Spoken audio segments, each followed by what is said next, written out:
Assalamu alaikum guys, welcome back to you for Universe Saifullah here again and welcome to your next video on Android data binding।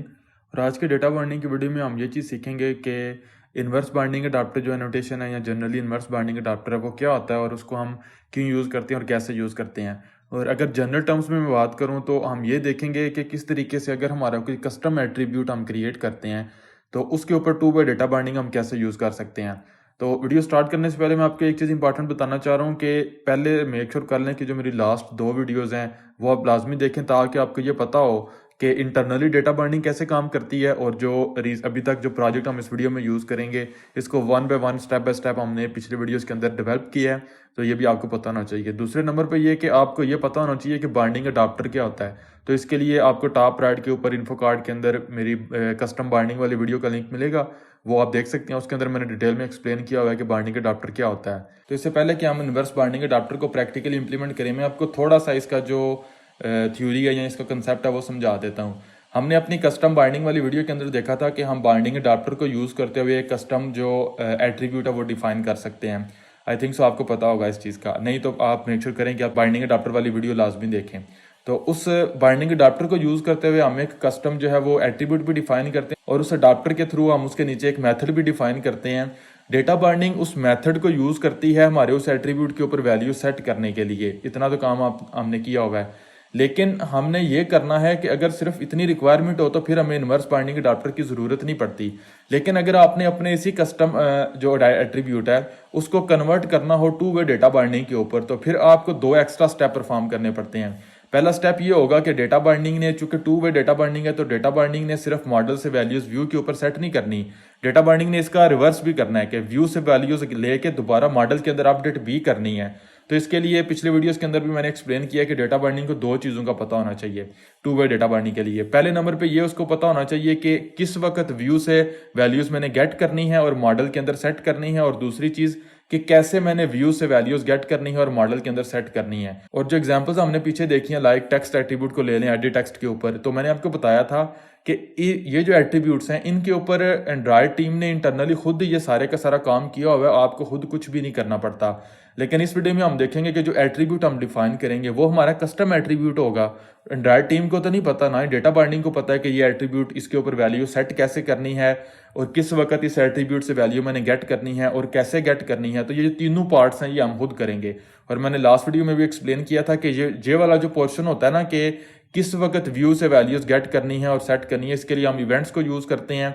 Data binding internally हमारे attribute के साथ एक new attribute जो है वो define करती है जिसका नाम हमारे पास हमारे एट्रीब्यूट का नेम और एंड पे होता है एट्रीब्यूट चेंज का सफिक्स, वो हमारे पास डेटा बाइंडिंग यूज़ करती है। तो ये सारे के सारे स्टेप्स जो हैं वो हम खुद इस वीडियो में वन बाय वन इंप्लीमेंट करेंगे, तो आपको ये भी मजीद समझ आ जाएगी कि internally two way data binding कैसे काम करती है। तो मैं भी सुनने में आपको थोड़ा सा कॉम्प्लेक्स या कॉम्प्लिकेटेड लग रहा हो, लेकिन इसको आप प्रैक्टिकली शुरू करते हैं तो आई होप सो आपको सारे स्टेप्स की वन बाय वन समझ आ जाएगी। ये होगा using inverse binding adapter. Next video में हम ये करेंगे कि इस वीडियो में तो सिर्फ कस्टम एट्रीब्यूट होगा ना, नेक्स्ट वीडियो में हमारे पास जो व्यू है ना वो ही हमारा अपनी कस्टम व्यू होगा।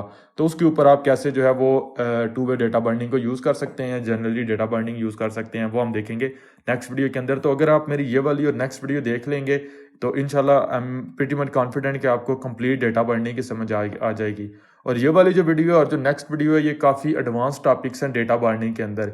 तो और ये लास्ट टॉपिक्स होंगे। नेक्स्ट वीडियो के बाद आई थिंक मैं मे बी एक जो सम अप वीडियो है या कुछ बेसिक टिप्स हैं डेटा बाइंडिंग के रिलेटेड उनके ऊपर कोई वीडियो बना दूं। बहरहाल मेन जो काम है वो नेक्स्ट वीडियो में हमारा कंप्लीट हो जाएगा और कंप्लीट जो एडवांस लेवल तक डेटा बाइंडिंग है वो हम इंशाल्लाह कवर कर लेंगे। तो अभी स्टार्ट करते हैं। इस वीडियो में मैं ये करूँगा कि जो हमारे पास जेंडर ग्रुप है जो कि रेडियो ग्रुप है इसके ऊपर भी एक कस्टम एट्रीब्यूट क्रिएट करूंगा, और जो हमारे पास स्पिनर है सिटी इसके ऊपर भी मैं कस्टम एट्रीब्यूट क्रिएट करके जो टू वे डेटा बाइंडिंग है उसके ऊपर इंप्लीमेंट करूंगा। तो मैं पहले काम करूंगा जो रेडियो ग्रुप है इसके ऊपर। तो लास्ट वीडियो में हमने देखा था कि हमें एंड्रॉयड की तरफ से ये एक एट्रीब्यूट मिलता है एंड्रॉयड कॉलन चेक बटन। तो इसको हम जो है वो उस रेडियो बटन की आईडी पास करते हैं। इस रेडियो ग्रुप के अंदर जितने भी रेडियो बटन्स होते हैं उनमें से उस रेडियो बटन की आईडी पास करते हैं जो चेक्ड होना चाहिए। तो हमने देखा था कि जो टाइप हमें यूज़र से मिल रही है व्यू मॉडल के थ्रू वो तो जेंडर है, लेकिन यहाँ पे हमने इंटीजर पास करना है। तो हमने इसके लिए जो है वो कन्वर्टर्स या इन्वर्स मेथड्स को यूज़ किया था, और इन इन्वर्स मेथड्स को यूज़ करते हुए डेटा बाइंडिंग इस एट्रीब्यूट के ऊपर वन वे बाइंडिंग और टू वे बाइंडिंग दोनों जो है वो परफॉर्म करती है।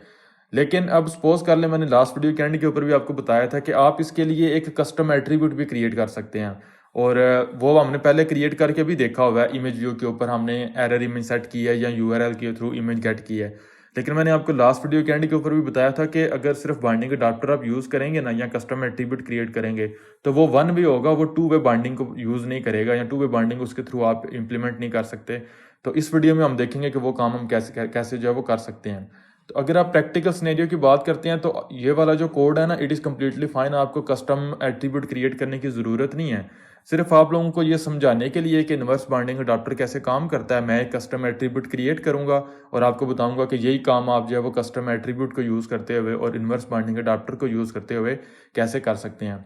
तो सबसे पहले जो है मैं जाऊंगा बाइंडिंग अडाप्टर के ऊपर, और यहाँ पे जो है वो टॉप के ऊपर मैं आ जाऊंगा। ये बेसिकली मैंने एक रीजन क्रिएट किया हुआ है, इसके अंदर कमेंट्स हैं। तो मैंने आपको पिछले एक वीडियो के अंदर भी एक्सप्लेन किया था कि हम एक बाइंडिंग अडाप्टर जो है वो डिफाइन कर सकते हैं। यहाँ पे जो एट्रीब्यूट है, ये आप प्री डिफाइंड एट्रीब्यूट भी यहाँ पे दे सकते हैं इस एनोटेशन के अंदर, यहाँ आप कोई कस्टम एट्रीब्यूट भी दे सकते हैं। अब मैंने जो है वो यहाँ पे एक प्री एट्रीब्यूट दिया हुआ है एंड्रॉइड कॉलन टेक्स्ट। तो जब भी डेटा बाइंडिंग ने इस टेक्स्ट एट्रीब्यूट की वैल्यू सेट करनी होगी तो वो ये वाला जो मेथड है वो कॉल करेगी, या आप ये कह सकते हैं कि ये आपका कस्टम सेटर होता है। तो इसको मजीद जो है वो इस वीडियो के अंदर हम जो है वो डिटेल में देख लेंगे। तो स्टार्ट करते हैं। सबसे पहले मैं यहाँ पे जो है वो नीचे आऊँगा, और पहले नंबर पे तो मैं बाइंडिंग अडाप्टर जो है वो क्रिएट करूँगा। अब इसको आपको पता होगा कि बाइंडिंग अडाप्टर को हमने बेसिकली एक जो है वो एट्रीब्यूट या एट्रीब्यूट नेम या एनोटेशन के अंदर जो वैल्यू हम देते हैं वो एक्चुअली XML जो एट्रीब्यूट हमने यहाँ पे यूज़ करना होता है वो देते हैं। तो हमारे केस के अंदर मैं सिर्फ इसको जो है वो जेंडर कह दूंगा। अगर आप चाहें तो आप सेट जेंडर या कुछ भी कह सकते हैं, यूज़र जेंडर कुछ भी कह सकते हैं, मैं सिर्फ इसको जेंडर कह दूंगा। और ये जो नेम है ना, इट इज़ वेरी इंपॉर्टेंट, क्योंकि बाइंडिंग अडाप्टर और इसको इसके आगे आप देखेंगे 2-3 मेथड्स हम डिफाइन करेंगे, सब के अंदर हमने इसको यूज़ करना है। तो मेक श्योर कर लें कि ये जो आप यहाँ पे एनोटेशन दें ये आप सोच समझ के दें। तो फंक्शन नेम तो आपको पता है कि इट डजेंट मैटर, मैं सिंपल यहाँ पे कह दूंगा सेट जेंडर। और अब नेक्स्ट आ जाएगा कि जो यहाँ पे हम पैरामीटर रिसीव करेंगे। तो पहले नंबर पे तो कोई भी बाइंडिंग अडाप्टर हो वो व्यू रिसीव करेगा, और व्यू हमारे पास होगा रेडियो ग्रुप।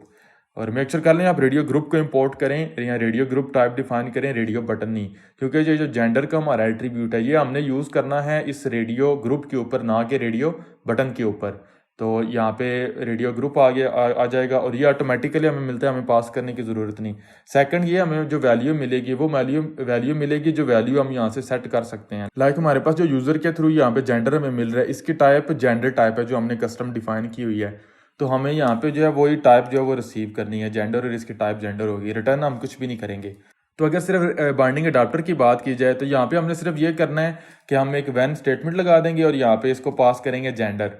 तो इस व्हेन स्टेटमेंट के अंदर हम जो है वो यहाँ पे चेक कर लेंगे, अगर जेंडर है वो जेंडर डॉट मेल हुआ, इट मीन्स के जो व्यू है इसके ऊपर हमने जो चेक करना है रेडियो बटन, वो उसकी आईडी होगी r.id.radio बटन मेल। और इसी को डुप्लीकेट कर ले तो अगर जेंडर हमारे पास फीमेल होगा तो यहाँ पे जो रेडियो बटन फीमेल है वो हम चेक कर देंगे, दैट्स इट।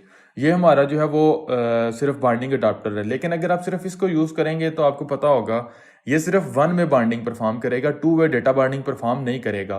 तो पहले इसको रन करके देखते हैं, उसके बाद देखते हैं कि कैसे इसी एट्रीब्यूट के ऊपर टू वे बाइंडिंग हमने परफॉर्म करनी है।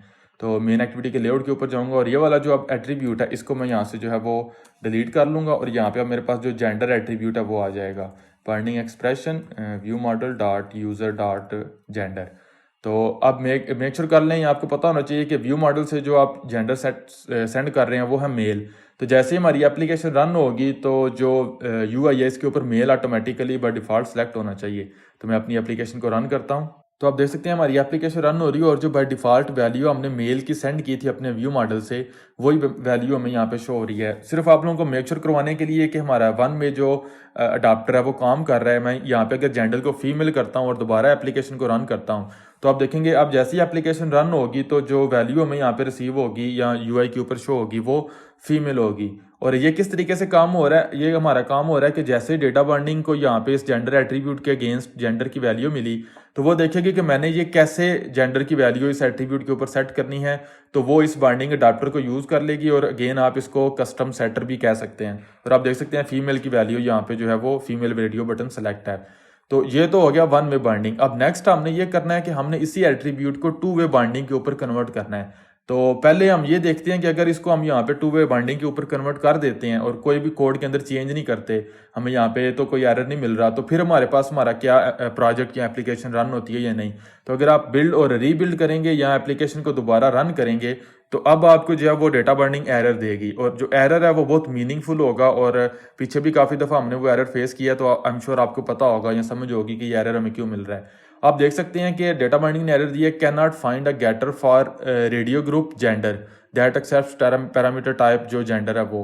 एक्चुअली डेटा बाइंडिंग आपको ये बता रही है कि पहला स्टेप था कि इस जेंडर के ऊपर वैल्यूज कैसे सेट करनी है, वो तो मुझे पता है, इस अडाप्टर के थ्रू वो मैं कर सकती हूँ।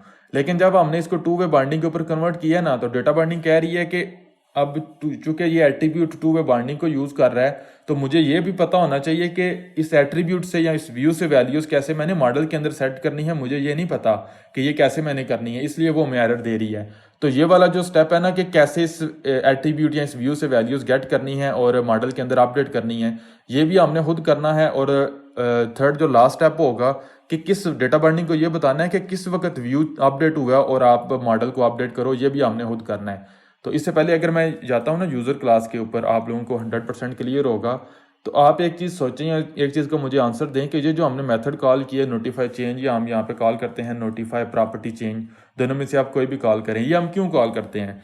ये बेसिकली हम इसलिए कॉल करते हैं कि हमने डेटा बाइंडिंग को ये नोटिफाई करवाना होता है कि जो मॉडल आप यूज़ कर रहे हो वो मॉडल पूरे का पूरा या उसकी कोई प्रॉपर्टी वो चेंज हो चुकी हुई है, वो अपडेट हो चुकी हुई है, आप वो मॉडल यूआई के ऊपर अपडेट करो।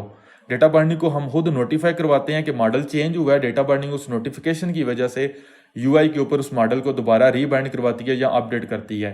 अब ये वन वे बाइंडिंग है ना, अभी हम कर रहे हैं टू वे बाइंडिंग, तो हमने इसका इन्वर्स करना है। अब हम डेटा बाइंडिंग को ये बताएंगे कि व्यू किस वक्त अपडेट हुआ है। जैसे ही व्यू अपडेट होगा, हम डेटा बाइंडिंग को बताएंगे कि व्यू अपडेट हो गया, आप व्यू से वैल्यूज रिसीव करके मॉडल के ऊपर सेट करवा दो या मॉडल को अपडेट कर दो। तो ये टू वे बाइंडिंग का जनरल कंसेप्ट है, और ये स्टेप्स अब हमने खुद परफॉर्म करने, और इसके लिए हम इन्वर्स बाइंडिंग अडाप्टर को यूज करते हैं। तो अगेन मैं अपने बाइंडिंग अडाप्टर्स के ऊपर जाऊंगा। पहले नंबर पे तो मैं यहाँ पे जो इन्वर्स बाइंडिंग अडाप्टर है वो डिफाइन कर लूंगा। और अगेन जो एट्रीब्यूट नेम आपने देना है वो मेक श्योर कर लें जो आपने यहाँ पे दिया हुआ है एक्जैक्टली वो यहाँ पे दें, क्योंकि अगर आप यहाँ पे सपोज करें जेंडर ABC या कुछ भी कह देते हैं, सपोज करें जेंडर A हम कह देते हैं, तो अब यहाँ पे जो एट्रीब्यूट डेटा बाइंडिंग देखेगी वो होगा जेंडर। और ये जो इन्वर्स बाइंडिंग है ये जेंडर के लिए नहीं, ये एक डिफरेंट एट्रीब्यूट के लिए है, तो इसलिए आप यहाँ पे और यहाँ पे एट्रीब्यूट नेम सेम यूज करें। और यहाँ पे जो एनोटेशन है ना, इसके लिए सिर्फ आप नेम्ड आर्गुमेंट दे सकते हैं। नेम्ड आर्गुमेंट ये होते हैं कि अगर आप यहाँ पे देखें तो आपको खुद हिंट भी मिल रहा है आईडी की तरफ से कि एट्रीब्यूट जो पैरामीटर है उसकी वैल्यू आपने सेट की है, तो आपको यहाँ पे इसका नेम खुद डिफाइन करना पड़ेगा एट्रीब्यूट। और इसके नीचे अगेन मैं फंक्शन जो है वो डिफाइन करूंगा। अब ये फंक्शन डेटा बाइंडिंग यूज करेगी या ये वाला बाइंडिंग अडाप्टर वो यूज करेगी इस एट्रीब्यूट के ऊपर वैल्यूज को सेट करने के लिए। और जो यहाँ पे हम फंक्शन या इन्वर्स बाइंडिंग अडाप्टर हमने डिफाइन किया है ये डेटा बाइंडिंग यूज करेगी इस जो एट्रीब्यूट ऐसे वैल्यूज गेट करने के लिए। तो मैं इसको कह दूंगा गेट जेंडर। और अगेन यहाँ पे जो व्यू आपको रिसीव होगा वो रेडियो ग्रुप होगा। अब इस दफ़ा इस फंक्शन से वैल्यूज हमने गेट करनी है, ये आप कह सकते हैं कि हमारा गेटर है, तो ये जेंडर की वैल्यू जो है वो रिटर्न करेगा हमें। और अगेन यहाँ पे अब व्हेन स्टेटमेंट को हम यूज़ करेंगे, और यहाँ पे मैं यूज़ कर लूँगा view dot checked radio button ID. इससे मुझे उस रेडियो बटन की आईडी मिलेगी जो चेक्ड होगा। तो मैं चेक कर लूँगा, अगर रेडियो बटन मेल हुआ तो इट मीन्स कि जो जेंडर मैंने रिटर्न करना है वो जेंडर डॉट मेल है। और एल्स अगर मेरे पास यहाँ पे dot I D dot radio button female हुआ, इट मीन्स के फीमेल रेडियो बटन सेलेक्टेड है, तो मैं जेंडर डॉट जो फीमेल है वो रिटर्न करवा दूंगा। और अब चूंकि मेरे पास यहाँ से मैंने जेंडर रिटर्न करना है, तो इस व्हेन स्टेटमेंट को मैं एज अ रिटर्न स्टेटमेंट भी यूज़ कर लूँगा। और चूंकि व्हेन एग्जॉस्टेड होती है हमारे पास, तो यहाँ पे मुझे एल्स ब्रांच यूज़ करनी पड़ेगी, और एल्स ब्रांच के अंदर मैं बाय डिफॉल्ट जेंडर डॉट जो मेल है वो रिटर्न करवा दूंगा। तो ये हमारे पास जो हमारा कस्टम गेटर है या इन्वर्स बाइंडिंग अडाप्टर है वो भी कंप्लीट हो चुका हुआ है। और यहाँ पे अगर आप नोट करें तो यहाँ पे हमने एल्स ब्रांच नहीं दी, इसलिए कि यहाँ पे हम इनुमरेशन को यूज़ कर रहे हैं। तो व्हेन स्टेटमेंट को पता है जो जेंडर टाइप है इसकी सिर्फ दो ही वैल्यूज हो सकती हैं, मेल या फीमेल। लेकिन यहाँ पे हम जो वैल्यू यूज़ कर रहे हैं वो इंटीजर है, तो इंटीजर की कोई भी वैल्यू हो सकती है, इसलिए हमने यहाँ पे एल्स ब्रांच जो है वो यूज़ की है। तो अब हमने ये किया है कि हमने डेटा बाइंडिंग को ये भी बता दिया है कि जो हमारा कस्टम एट्रीब्यूट है उसके ऊपर वैल्यू सेट कैसे करनी है और उससे वैल्यूज गेट कैसे करनी है। तो हम अभी दोबारा रीबिल्ड करते हैं अपने प्रोजेक्ट को ये देखने के लिए कि क्या still data binding two way data binding perform कर पा रही है या नहीं, या हमें कोई एरर मिलता है या नहीं। तो एक्चुअली हमें एक एरर मिलेगा, उस एरर की वजह से ही मैंने दोबारा रीबिल्ड किया प्रोजेक्ट कि अगर आप यहाँ पे जाते हैं इस एरर के ऊपर, तो बहुत मीनिंगफुल एरर है। अगर आपने मेरी पिछली 2-3 वीडियोस थोड़ी गौर से देखी होंगी तो आई एम श्योर आपको इसकी समझ होगी। डेटा बाइंडिंग आपको बता रही है can not find event gender attribute change on view type radio group. तो मैंने पिछले वीडियोस के अंदर भी आपको एक्सप्लेन किया था कि जब किसी भी एट्रीब्यूट के ऊपर हम 2 वे डेटा बाइंडिंग इनेबल करते हैं तो डेटा बाइंडिंग उस एट्रीब्यूट के नेम को यूज़ करते हुए एक न्यू एट्रीब्यूट जो है वो खुद डिफाइन करती है, और वो उस एट्रीब्यूट की वैल्यू जो होती है वो एक लिसनर टाइप होती है। जैसे ही हम उस लिसनर को कॉल करते हैं, उस लिसनर के ऊपर ऑन चेंज का एक मेथड होता है, वो कॉल करते हैं तो डेटा बाइंडिंग को ये नोटिफिकेशन जाता है कि व्यू अपडेट हो चुका हुआ है, अब मैंने मॉडल को अपडेट करना है। तो अगर मेरे केस के अंदर आप यहाँ पे देख सकते हैं जो हमने डिफाइन किया है एट्रीब्यूट नेम वो जेंडर है। तो जो एट्रीब्यूट डेटा बाइंडिंग ने खुद जो है वो डिफाइन किया है या जनरेट किया उसका नेम है जेंडर, जो कि मेरे एट्रीब्यूट का नेम, और एट द एंड आएगा एट्रीब्यूट चेंज। सपोज कर लें आपने जेंडर की बजाय यहाँ पे सिटी टाइप किया हुआ है, तो आपके केस के अंदर जो एट्रीब्यूट जनरेट होगा ना उसके यहाँ पे शुरू भी होगा सिटी और एंड भी होगा एट्रीब्यूट चेंज। तो अब हमने ये करना है कि जो हमारा इवेंट है इसको भी हमने बाइंड करवाना है, और ये हमारे पास वो वाला पार्ट होता है कि डेटा बाइंडिंग को ये हमने बताना है कि किस वक्त व्यू से वैल्यूज गेट करो। उसको ये भी पता है कि व्यू के ऊपर वैल्यू सेट कैसे करनी है यूजिंग दिस बाइंडिंग अडाप्टर। यह भी पता है कि व्यू से वैल्यूज गेट कैसे करनी है, मॉडल के ऊपर कैसे सेट करनी है using this inverse binding adapter. उसको सिर्फ एक चीज नहीं पता कि किस वक्त व्यू से वैल्यूज गेट करनी है, तो उसके लिए अगेन हम बाइंडिंग अडाप्टर को यूज करेंगे।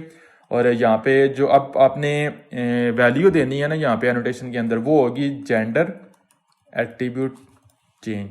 तो अगेन मैंने आपको बताया कि ये वाला जो पार्ट है ये तो फिक्स रहेगा इतना। ये डेटा बाइंडिंग ऑटोमेटिकली सफिक्स जो एंड के ऊपर डिपेंड करती है।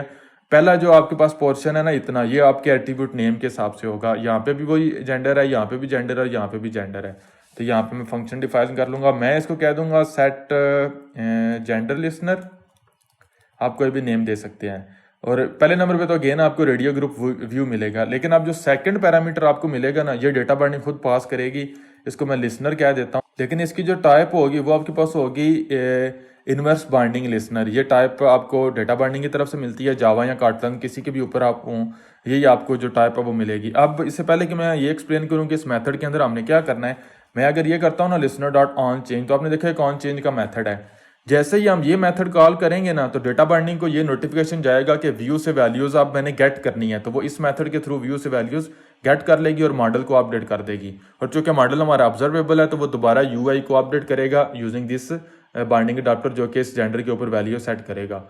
लेकिन जो मेन और टेक्निकल पार्ट था वो हमने कवर कर लिया हुआ है कि डेटा बाइंडिंग को ये पता है कि किस वक्त मैंने जो है वो हम डेटा बाइंडिंग को ये बता रहे हैं कि किस वक्त जो है वो व्यू से वैल्यूज अपनी गेट करनी है। अगर आप थोड़ा गौर करें या टेक्निकली देखें तो ये जो हमारे पास मेथड है ना टेक्निकली या फंक्शनलिटी के पॉइंट ऑफ व्यू से it is equivalent to user के अंदर जो हम नोटिफाई चेंज का मेथड कॉल कर रहे हैं ना, ये दोनों सेम है। ये सिर्फ ये करेगा कि डेटा बाइंडिंग को बताएगा मॉडल अपडेट हो गया हुआ है, आप व्यू को अपडेट करो या व्यू के अंदर जो वैल्यूज हैं वो चेंज करो। और ये जो मेथड है ये करेगा कि डेटा बाइंडिंग को बताएगा व्यू चेंज हुआ है, आप मॉडल को अपडेट करो। ये उसका रिवर्स या इनवर्स परफॉर्म करेगा, क्योंकि ये 2 वे डेटा बाइंडिंग है। अब इसको मैं रिमूव करता हूँ। अब आप समझेंगे इस मेथड को हमने इसके अंदर करना क्या है। तो हमने बेसिकली रिक्वायरमेंट हमारी ये है कि हमने देखना है कि जैसे ही हमारे पास जो रेडियो बटन या रेडियो ग्रुप के अंदर कोई भी रेडियो बटन सेलेक्ट होगा तो हमने चूंकि व्यू चेंज हो चुका हुआ है, यूआई चेंज हो चुकी हुई है, तो हमने मॉडल को अपडेट करना है। तो इसके लिए हम यूज़ करते हैं इवेंट्स को या लिसनर्स को। और ये जो लिसनर्स है ना, अब मेरे पास रेडियो ग्रुप है तो लिसनर की टाइप डिफरेंट होगी। अगर आप स्पिनर के ऊपर इसको इंप्लीमेंट करेंगे, जो कि मैं इस वीडियो में इंप्लीमेंट भी करूंगा, तो उसके लिए जो लिसनर है उसकी टाइप डिफरेंट होगी। अगर एडिट टेक्स्ट होगा तो लिसनर की टाइप टेक्स्ट वॉच यानी कि टेक्स्ट चेंज लिसनर होगा, डिफरेंट होगी। It is depending upon your scenario, ये डिफरेंट हो सकती है। लेकिन मेन जो काम होगा वो यूजिंग इवेंट्स ही होगा। तो मैं यहाँ पे ये कर लूंगा कि जो व्यू मुझे मिल रहा है व्यू डॉट हमारे पास यहाँ पे होगा set on checked change listener, इसको मैं कॉल कर लूंगा। और इसके अंदर जो मेरे पास लैम्डा एक्सप्रेशन है वो मैं कॉल कर लूंगा। अब ये जो मेरे पास यहाँ पे अगर मैं करता हूँ लिसनर डॉट ऑन चेंज, तो ये जो मेरे पास मेथड है जो लिसनर मैंने अटैच किया है ये ऑटोमेटिकली हर दफ़ा कॉल होगा जैसे ही रेडियो बटन जो हम यहाँ से सिलेक्ट करेंगे वो कोई चेंज होगा। मैंने मेल सेलेक्ट किया है या फीमेल सेलेक्ट किया है तो ऑटोमेटिकली ये वाला जो हमारे पास लिसनर है वो कॉल हो जाएगा। और इसके अंदर मैंने डेटा बाइंडिंग को ये नोटिफिकेशन दिया या नोटिफाई किया है कि व्यू अपडेट हो चुका हुआ है, व्यू चेंज हो चुका हुआ है, आप जो यूआई जो मॉडल है उसको भी अपडेट करो। तो मॉडल चूंकि ऑब्जर्वेबल है तो वो दोबारा यूआई को खुद अपडेट कर देगा और 2 वे जो डेटा बाइंडिंग है वो हमारे पास परफॉर्म होना शुरू हो जाएगी। अब एक चीज़ यहाँ पे टेक्निकल है, वो ये कि हम ये नहीं चाहते कि जो हमारे व्यू के ऊपर हमने चेक चेंज लिसनर लगाया है ये एक से ज़्यादा चेक चेंज लिस्नर जो है वो यहाँ पे इसके साथ अटैच हो। तो एज अ सेफ साइड आप ये कर सकते हैं कि आप यहाँ पे पहले चेक कर लें क्या पहले से जो चेक डाउन चेंज लिस्नर है वो डिफाइन है या नहीं। इसके लिए आप इसको एक वेरिएबल के ऊपर जो है वो इनिशलाइज करवा सकते हैं। आप चेक करें अगर वो वेरिएबल ऑलरेडी इनिशलाइज्ड है, इट मीन्स कि आपने व्यू के ऊपर जो लिस्नर है वो ऑलरेडी सेट किया हुआ है। तो ये आई थिंक सो आपको पता होगा, तो ये आप खुद इंप्लीमेंट कर सकते हैं। एज अ सेफ साइड मैंने आपको बता दिया है। तो अब अगर मैं दोबारा एप्लीकेशन को रन करता हूँ तो आप देखेंगे हमारे पास कोई भी एरर नहीं आएगा और हमारा जो कोड है वो ठीक रन होना शुरू हो जाएगा। तो आप देख सकते हैं हमारी एप्लीकेशन रन हो रही है और जो डिफ़ॉल्ट वैल्यू हमने यहाँ से पास की थी फीमेल की, वो मैं यहाँ पे शो हो रही है यूआई के ऊपर। अब जैसे ही मैं क्लिक करूँगा मेल के ऊपर तो आपने देखा मैंने जो सिलेक्शन है वो चेंज हुई, तो ऑटोमेटिकली ये वाला जो हमारे पास लिसनर है ये कॉल हुआ और उसने डेटा बाइंडिंग को नोटिफाई किया कि व्यू अपडेट हो चुका हुआ है। डेटा बाइंडिंग ने व्यू से वैल्यूज़ गेट की हैं using this inverse binding adapter और सेट कर दी हैं मॉडल के अंदर। चूँकि मॉडल हमारे पास ऑब्जर्वेबल है तो उसने दोबारा यूआई को अपडेट कर दिया। आप यहाँ पे चेक कर सकते हैं। तो ये है गाइस कि किस तरीके से आप किसी भी कस्टम एट्रीब्यूट के ऊपर यूजिंग इन्वर्स बाइंडिंग अडाप्टर जो 2 वे डेटा बाइंडिंग है वो परफॉर्म कर सकते हैं। तो आई थिंक सो आपको समझ आ चुकी होगी सारे स्टेप्स की। एक लास्ट चीज़ मैंने यहाँ पे मजीद एक्सप्लेन करनी है कि अगर आप यहाँ पे जाते हैं ना इन्वर्स बाइंडिंग अडाप्टर के ऊपर, तो यहाँ पे इन पैरेंथेसिस के अंदर कमांड या कंट्रोल पी प्रेस करेंगे, पैरामीटर लिस्ट मिलेगी आपको। यहाँ पे सेकंड वैल्यू मिल रही है या नेम्ड इवेंट मिल रहा है, अगर सॉरी मैं यहाँ पे कमा टाइप करूँगा इवेंट। तो आप समटाइम्स हो सकता है कि आपको एरर ना मिले जो कि मुझे नहीं मिला, लेकिन समटाइम्स ये इवेंट डिफाइन ना करने की वजह से आपको एरर मिल सकता है। तो ये वाला जो इवेंट है ना यही आपने यहाँ पे ये जो जेंडर एट्रीब्यूट चेंज है यही आपने यहाँ पे जो है वो पास करना है। तो ये सिर्फ ये डेटा बाइंडिंग को बताता है कि ये वाला जो इन्वर्स बाइंडिंग अडाप्टर है ये इस इवेंट के अगेंस्ट मैंने कॉल करना है। अगेन बता रहा हूँ मे भी ये डिफाइन ना करने की वजह से आपको एरर ना मिले, लेकिन मैंने अपनी प्रैक्टिस के दौरान देखा है समटाइम्स ये डिफाइन करें तो कोड ठीक काम करता है, ना करें फिर भी ठीक काम करता है। लेकिन समटाइम्स अगर आप इसको डिफाइन नहीं करते तो आपको एरर जो है वो मिल जाता है। तो इसलिए एज आ सेफ साइड आप इसको जो है वो डिफाइन कर लें। और अब अगर आप जाते हैं ना एक्टिविटी मेन के लेआउट के ऊपर और यहाँ पे नीचे अगर आप जाएंगे तो आपको आपने देखा एट्रीब्यूट जेंडर एट्रीब्यूट चेंज का जो एट्रीब्यूट है वो आपको यहाँ पे खुद मिल रहा है, लेकिन इसकी जो वैल्यू है ये आपने खुद सेट नहीं करनी होती। इसके लिए हम जो है वो यहाँ पे बाइंडिंग अडाप्टर जो है वो यूज़ करते हैं। तो ये था गाइस कि किस तरीके से हम इन्वर्स बाइंडिंग अडाप्टर्स को यूज़ करते हैं और किसी भी कस्टम एट्रीब्यूट के ऊपर 2 वे डेटा बाइंडिंग इंप्लीमेंट करते हैं। तो आई थिंक सो आपको समझ आ चुकी होगी। अब इससे पहले कि मैं अब नेक्स्ट जो स्पिनर है इसके ऊपर इंप्लीमेंट करूँ, यही जो मैंने आपको चीज़ बताई है इन्वर्स बाइंडिंग अडाप्टर वाली, ये मैं रिकमेंड करूँगा कि आप मेरी वीडियो को यहाँ पे पॉज करें और एज एन एक्सरसाइज जो स्पिनर है इसके ऊपर ये सारे स्टेप्स जो मैंने आपको बताए हैं ना ये कस्टम एट्रीब्यूट क्रिएट करें, फिर उसके लिए binding adapter, inverse binding adapter और binding adapter for the attribute change जो हमारे पास इवेंट होता है ये इंप्लीमेंट करने की कोशिश करें। अगर आप सक्सेसफुली इंप्लीमेंट कर लेते हैं तो फिर भी दोबारा मेरी वीडियो आके देखें और आप देखें कि आपने कैसे सोल्यूशन इंप्लीमेंट किया और मैंने कैसे इंप्लीमेंट किया है। और अगर आपको कोई प्रॉब्लम फेस करनी पड़ती है तो फिर आप मेरी जो वीडियो है उसको एज अ सोल्यूशन देख सकते हैं। लेकिन मैं रिकमेंड करूँगा क्योंकि ये स्टेप्स मैंने दोबारा आप स्पिनर के ऊपर भी इंप्लीमेंट करने हैं, बिल्कुल थोड़ा सा चेंज होगा जो आपने खुद फिगर आउट करना है, इसलिए पहले वो फिगर आउट करने की कोशिश करें। लेकिन अगर आपको कोई प्रॉब्लम फेस करनी पड़ती है तो फिर आप मेरी वीडियो को दोबारा यहाँ से रिज्यूम करें और एज अ सोल्यूशन इसको देखें। तो अब हम स्टार्ट करते हैं ये काम। अब हमने ये करना है कि जिस तरीके से हमने यहाँ पे रेडियो ग्रुप के ऊपर जेंडर सेट किया है ना, सेम वे यहाँ पे हम सिलेक्टेड आइटम पोजीशन तो सेट कर रहे हैं लेकिन अब मैंने इसको डिलीट कर देना है। मैं यहाँ पे एक एट्रीब्यूट जो है वो डिफाइन करूँगा सिटी का। तो पहले नंबर पे तो मेरे पास यहाँ पे अगेन आएगा बाइंडिंग अडाप्टर और इस दफ़ा मैं जो स्टेप्स हैं वो ज़्यादा डिटेल में एक्सप्लेन नहीं करूँगा, सिर्फ आपने देखना है कि मैं कैसे इसको इंप्लीमेंट करता हूँ क्योंकि स्टेप्स मैंने ऑलरेडी बहुत डिटेल में एक्सप्लेन कर दिए हैं। इस दफ़ा अगर आप चाहें तो आप सेट सिटी इसको कह देते हैं सिर्फ आप लोगों की अंडरस्टैंडिंग के लिए, फंक्शन सेट सिटी। और आपको मैंने पीछे भी बताया कि ये फंक्शन नेम हम कुछ भी दे दें डजेंट मैटर, ये जो आपके पास एनोटेशन यहाँ पे आप वैल्यू देते हैं ये एट्रीब्यूट की वैल्यू देते हैं ये इंपॉर्टेंट होती है। पहले नंबर पे मुझे जो है वो व्यू रिसीव होगा और इसकी टाइप मेरे पास होगी स्पिनर।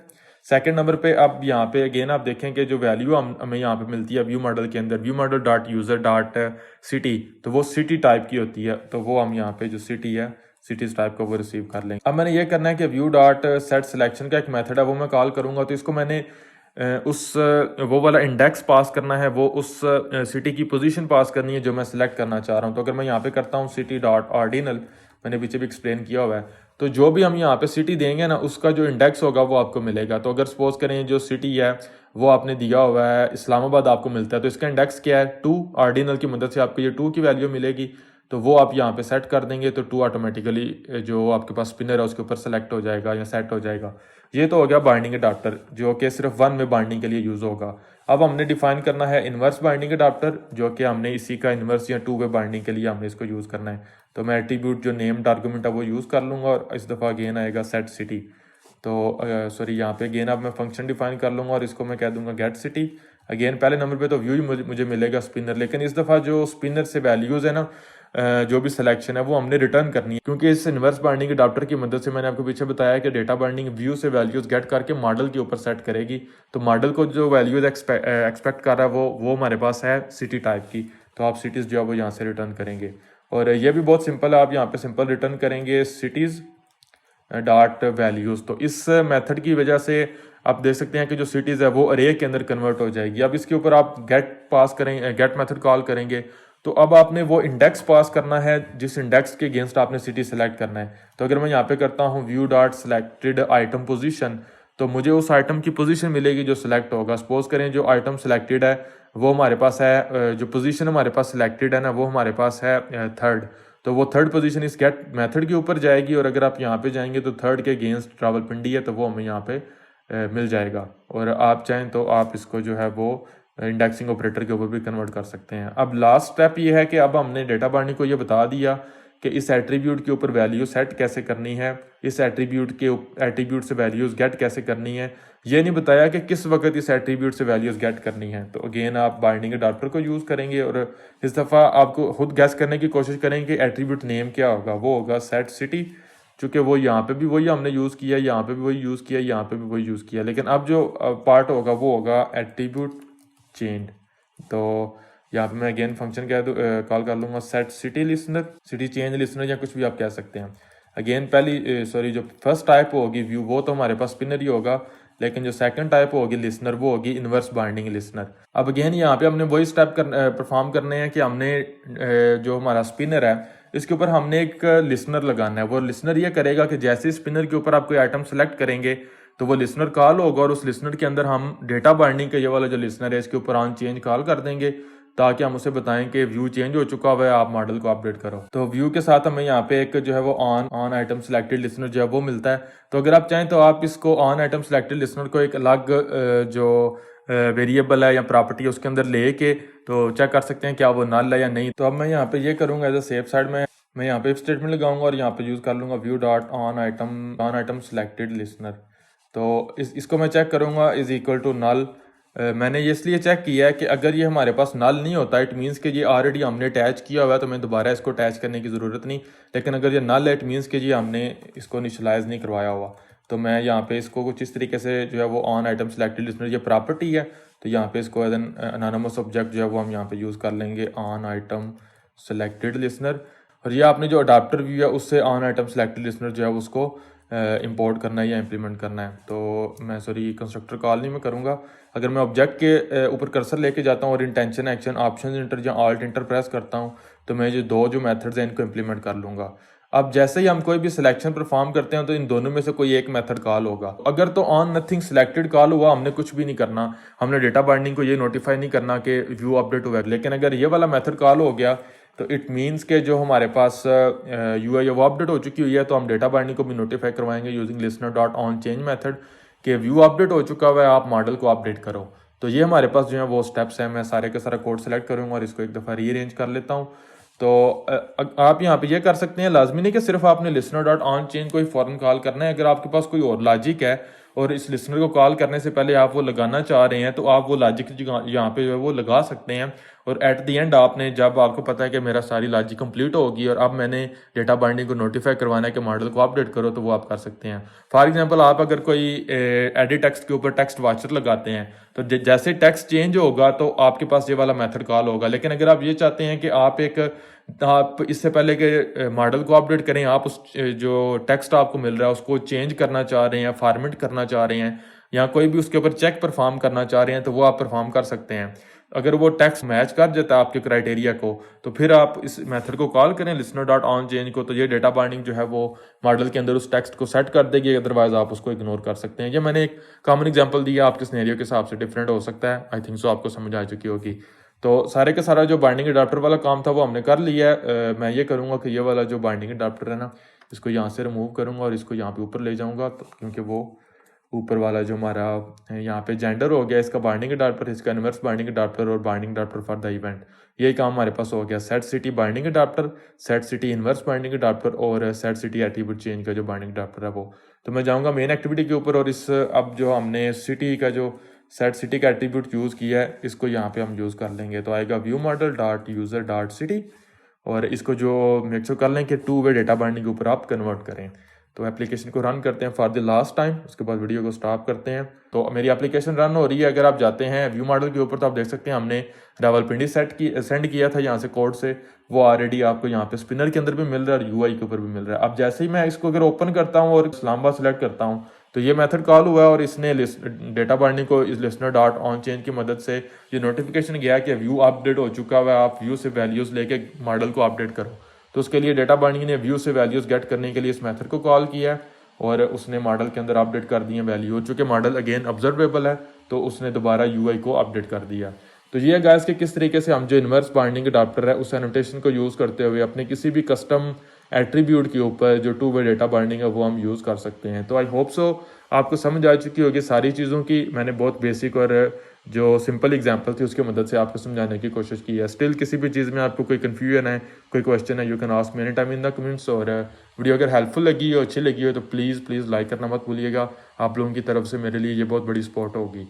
और अगर आप मेरे चैनल के ऊपर नहीं हुए हैं तो मेक श्योर कर लें कि आप सब्सक्राइब करें और बेल आइकन को दबाएं ताकि लेटेस्ट पार्ट्स को मिस ना कर सकें। मैं मिलूंगा आप लोगों से नेक्स्ट वीडियो के अंदर जिसमें हम देखेंगे कि अगर हमारा कोई कस्टम व्यू होता है और उसकी क्लास हमने खुद डिफाइन की हुई है व्यू की टाइप, तो उसके ऊपर अगर हम जो है वो इम्प्लीमेंट करना चाह रहे हैं वन वे बाइंडिंग या टू वे डेटा बाइंडिंग, तो वो कैसे हम कर सकते हैं using binding methods annotation and inverse binding methods annotation. उसके बाद डेटा बाइंडिंग हमारी कंप्लीट हो जाएगी। तो मिलते हैं नेक्स्ट वीडियो में। टिल देन टेक केयर, अल्लाह हाफिज़।